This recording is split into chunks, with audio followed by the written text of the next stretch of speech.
Welcome to 3D Amazon FBA. Today I want to give you guys a tutorial on Inventory Lab, the reports I use, and all that good stuff. So before I get into it, make sure you guys like and subscribe to the channel. I really appreciate it. I'm not affiliated with Inventory Lab. I've been using their product for about at least 3 years, probably well over 3 years. I love it. I spend probably a couple hours on Inventory Lab pretty much every single day. You know, it does everything that you could possibly need to do. You know, I track all my purchases, all my sales. When Amazon reimburses me, it tracks all of that. Tracks my profit and loss. I can input my mileage. I can input my expenses. You know, this does pretty much everything that you could possibly need for your business. So first I want to start off with showing you guys how to create a batch, which is like getting your shipments around. So you click need a batch, or new batch, excuse me, create, and then it takes you to the screen. So I don't have my scanner here, so I just got some random thing out of the cupboard. I think that's the barcode. So let's wait for this to pull up. If not, I'll just type in something, because I don't know if that's, yeah, that item must not be for sale. So let's just put in, say, Nike shoes. Usually I have my scanner and I just scan the barcodes, but that's all out in the garage. So, you know, just type in your barcode, or you scan in your barcode or whatever. You hit select. So here you put in your quantity. So if you have, like, say 10, your average cost, say 80 bucks, whatever, $5. So you got it at Walmart. You can input your expiration date right here. And then here's the current prices. So like, say $72. And that's all you need to put in the information. If you're selling like used media or something like that, you can change your condition here, and then you just hit add to batch.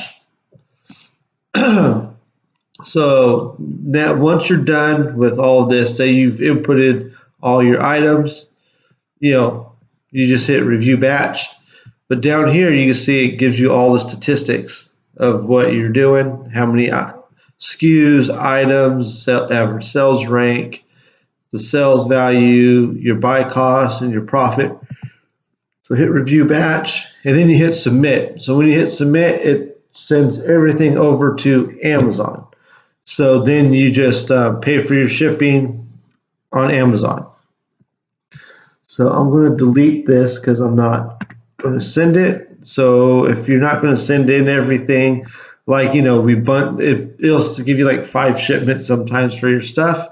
And, you know, say you only use like 3 of them, like you adjust your on hands or where you're shipping stuff, like I showed before, you would just do this, and you're done. And down here it shows all of your different shipments right here. So next, if you click FBA, I'm not going to click it because I don't want to show everybody all my stuff.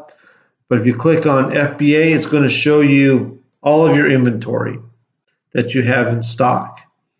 Merchant Fulfilled is going to show you your merchant fulfilled inventory.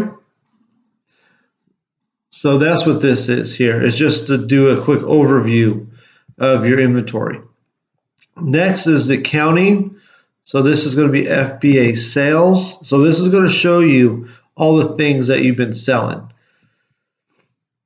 So here, you know, you can just see some of the things that I'd be selling right here, and it gives you your price, your sell price, your buy cost, your net profit, your profitability, and your return on investment percentage. And as you can see, like, I've sold 1,634 items in the last month, and that's actually a very slow month for me. Next is merchant sales, which I actually showed in yesterday's video of things I've sold merchant fulfilled. Reimbursements, this will show you all the reimbursements Amazon has paid you out. And as you can see, like most of the time you actually come out ahead financially on that. Next is other income, which I don't have. This will show you your inbound shipping. I never look at inbound shipping, honestly, but it'll tell you, how it went. Like these deleted shipments are shipments that I just didn't ship out because it didn't make sense to send them out because I usually adjust my on hands. So next is mileage. This is where you input all your miles. So if you want to add, say I drove 10 miles today. I wrote 10 miles round trip. You put in today's date, 04/22/2021, and you hit save, and you track all your miles. So you see I drove like 52 miles this day, 28, 12, 4, 6, 18. You just input all your miles, and you're good to go. And then other expenses. Wait for it to load here. So I bought some boxes. These were for merchant fulfilled. Bought some large boxes. I ran out of large boxes. I disposed of some inventory, so disposal fees. I had some stuff that broke, so shrink. And then all the stuff that gets disposed of, I put that all in as shrink as well. Like this one is my the third party that does all of my reimbursements. I have it set up where on the 13th it takes out payment for them every 13th. I bought some poly bags. I bought a bunch of bubble wrap. I usually if I have UPS pick them up. My cell phone bill. Cell phones are write-offs because you use it for business. So my cell phone bill gets written off, and that also reoccurring. So all my expenses come right in here. You can see inventory lab, $45 a month. So the disposition management I don't use. So these are stuff you guys see all the time. This is supplier profitability. So you can see where you're making money and where you're not making money. And it's very helpful because then it's like, okay, well, I made, $1,183 at 99-cent store. I should probably source there more. Oh, I only made $6.66 at Big Lots. Okay, I'm not going to go to Big Lots anymore. That's the real benefit to using this report. Next is category profitability, which you guys have seen me use many times as well.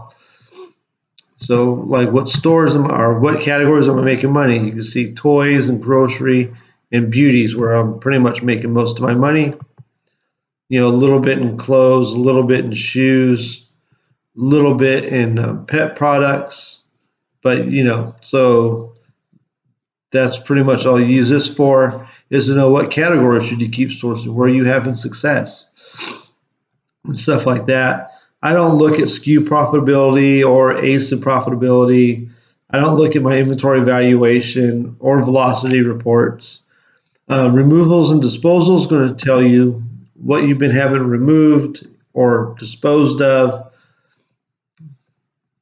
So I've had a couple of Funko Pops and stuff. This is pretty recent. I don't look at this like ever. I had this toy was disposed of. So these were all removals, and they're all pending. These are all pending for removal. So these must have been damaged because I have my damaged stuff that's unsellable. I have it just manually sent back to me for removal. So sales tax report I don't look at, and profit and loss I do look at quite a bit, probably a few times a day. And you can see I made $3,600, which is pretty bad for me.